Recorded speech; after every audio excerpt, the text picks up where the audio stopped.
kita sudah berada di SMK 1, SMK 2 Kolaka, yang dulu namanya juga SMK 2 berubah menjadi SMK 1 Baula. SMK 1 Baula.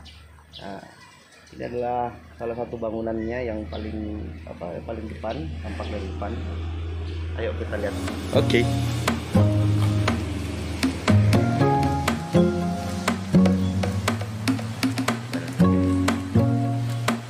Di ruangannya.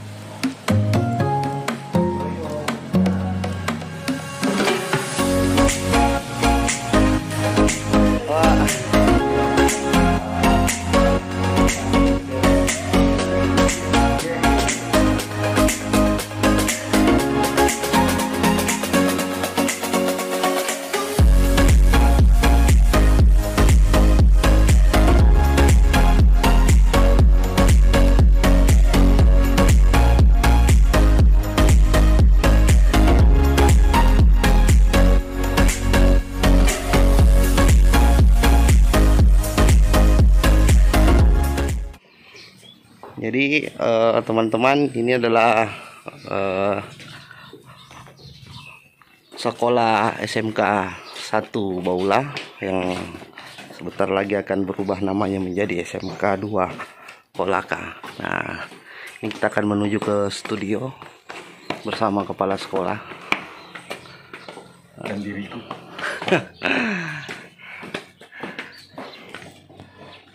Cara tentang digitalisasi tentunya pihak SMK Baula juga tidak mau ketinggalan. Nah, salah satunya akan membuat studio digital library yang seperti teman-teman lihat sekarang ini. Nah, ini studionya. Kita akan lihat bagaimana studionya di dalam. Ayo. Nah, ada kampung anggrek.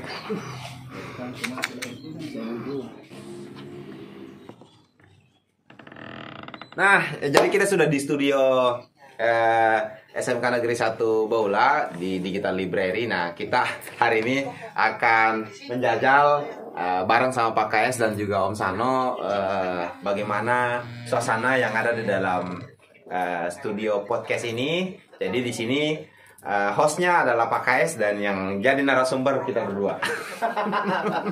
Saksikan ya.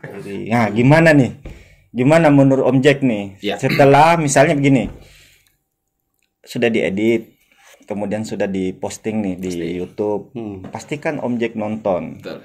Pada saat editing, apa sih dalam perasaan Om Jack ini melihat dirinya nih, menanya-nanya nih narasumber? Oke, Om Jack, silakan. Oke. Ini kayaknya Om Sano pertanyaan paling berat di abad ini. Jadi baik. Yang namanya menghasilkan sesuatu itu kan bukan, kalau di paradigma saya, di pandangan saya, sesuatu yang besar itu bukan semata-mata hanya uang, Pak Kais. Iya. Bukan semata-mata hanya istilahnya kepuasan duniawi, cuan dan lain sebagainya, harta, jabatan. Tapi kepuasan yang paling mendalam, yang paling tinggi di saya sendiri, yang di sudut pandang saya itu adalah adanya kepuasan, ada kebahagiaan di dalamnya. Nah, untuk menghasilkan itu biasanya kita perlu istilahnya kita perlu bekerja, kita perlu berusaha, dan kita perlu berkarya. Sedangkan bicara tentang konten kreator ini, dia larinya ke yang ketiga tadi, dia larinya ke karya. Ya. Jadi ketika orang passionnya karya, lantas ujungnya atau harapannya adalah cuan atau uang, pasti itu tidak akan nyambung. Jadi ketika kita berkarya, kepuasan itu adalah ketika karya kita dinikmati sama orang. Semisal kita bikin videografi ya, kita bikin video entah vlog atau video apa, terus kita bikin sendiri, itu ada kepuasannya. Itu ada kepuasan tersendiri pada saat mengambil gambarnya, terus edit sendiri. Ya, betul. Terus setelah itu kita tayangkan. Dan itu kita selalu intip. Intip sudah berapa yang nonton, dan alangkah bahagianya ketika ada yang komen. Betul. Ada yang lihat, karena orang tidak lihat, kadang orang tidak melihat bagaimana di belakangnya itu, bagaimana prosesnya. Ya. Dan kita sebagai konten kreator ketika misalkan channel kita tunggu itu. Kalau ada yang komen, kita lihat siapa yang komen dan ternyata hati kita langsung kontak batin sama yang komen ini.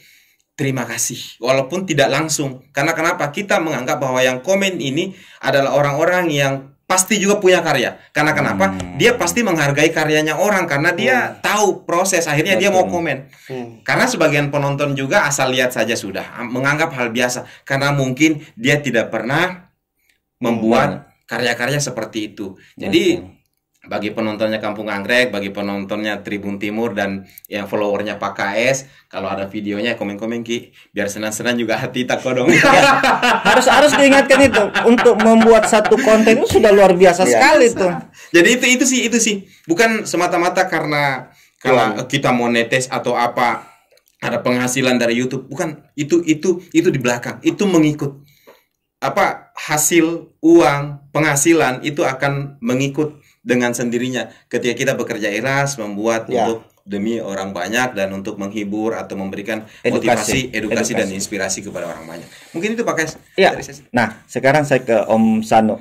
Gimana sih perasaan Om Sano kalau misalnya karyanya itu muncul di media, kemudian ditonton banyak orang? Apa yang ada dalam perasaan Om Sano melihat mungkin saya hampir sama Om Jack, tapi di sisi lain saya terkadang berpikir begini, kalau kontennya itu dinonton sama orang, terus dia apresiasi, ya itu sebuah kepuasan tersendiri. Tersendiri Om Jack ya. Cuman di sisi lain terkadang itu tadi banyak orang yang tidak melihat bagaimana prosesnya. Apalagi kalau saya sendiri, kalau di jurnalis itu kita dituntut dengan deadline, terus kita dituntut dengan bagaimana caranya kita one show. One show itu maksudnya dalam artian kita ambil sendiri, kita edit sendiri, kita posting sendiri, seperti gitu. Nah, masih banyak teman-teman yang terkadang berpikir, wah, masa saya lagi yang edit, masa saya lagi yang harus posting, ya kan?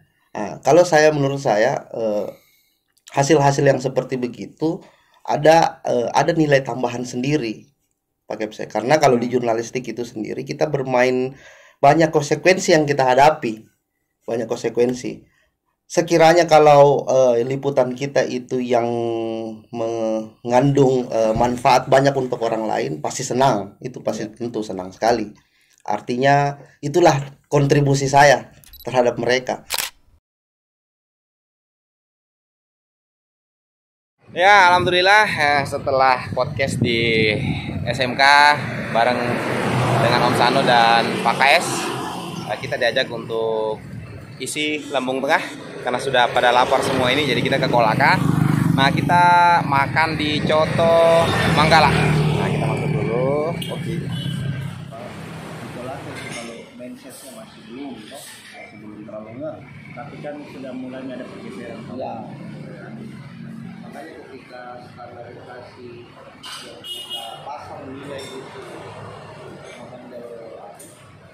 Ya, karena cotonya sudah siap tadi, ya kita santap. Oke, sampai ketemu.